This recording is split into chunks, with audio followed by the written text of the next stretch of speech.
My husband was clinging to life. When my boss said, "Work takes priority," those words changed everything. I remember standing in his office, hands trembling, voice steady, explaining my husband had collapsed.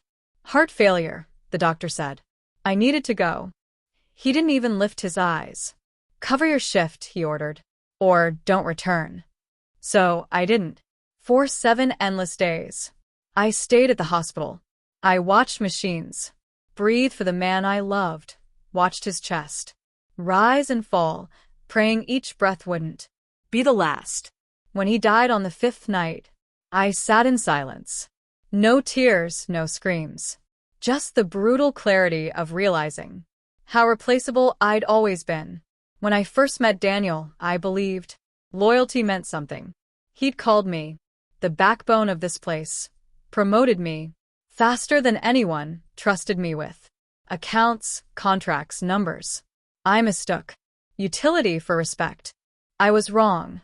It was never admiration, just convenience. The company, a small logistics firm, was built on ambition without empathy. A fatal mix. I learned that too late. After the funeral, I texted him. He's gone. No reply. Not even a sorry. A week later, my badge stopped working. HR met me with a letter already printed. Voluntary resignation. No benefits. No severance. Just silence. They assumed grief would shatter me. It didn't. It refined me. I started sorting through my husband's things. An accountant, always precise. Inside a folder marked emergency, I found statements, investments, and a note. Trust facts, not feelings. I followed the numbers. Some company data was still saved on my drive. Daniel had been careless, using his own accounts to shuffle funds. Small amounts, disguised in operational chaos. But together, they screamed embezzlement. Night after night, I pieced it together. Every deposit, every file, every lie. When I had enough, I sent an anonymous tip to the CEO. Not all of it, just enough to spark doubt. Daniel panicked. I watched from afar. Deleted logs, fake documents, system wipes. Each desperate move confirmed his guilt. Then I sent everything else straight to the FBI. 2 weeks later, a former coworker messaged me. "Daniel's in trouble." You were right. But I wasn't done. He'd made me sign a false HR document. My signature copied, my name forged. I printed it, traced the metadata, and sent it with the rest. Now it was more than theft. It was fraud. When the audit began, Daniel was already sinking. But I needed to witness it. When I walked into the office, the receptionist froze.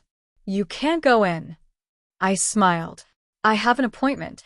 Inside the CEO's room, Daniel sat pale, sweating. 2 FBI agents beside him.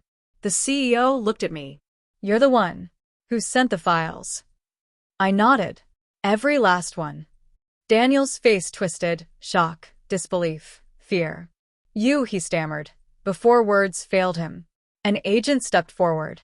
"Mr. Hayes, you're under arrest for embezzlement, wire fraud, and forgery."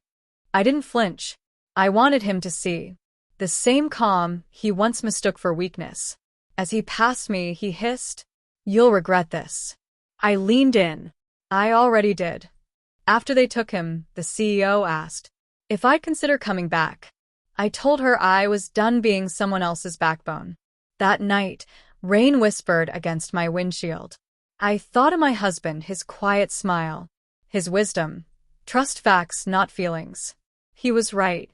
Facts never lie. People do. Daniel lost his job, his freedom, his name. The company recovered, but his stain remained. I found peace, not gentle, but earned. Justice doesn't always roar. Sometimes it murmurs through spreadsheets. And patience.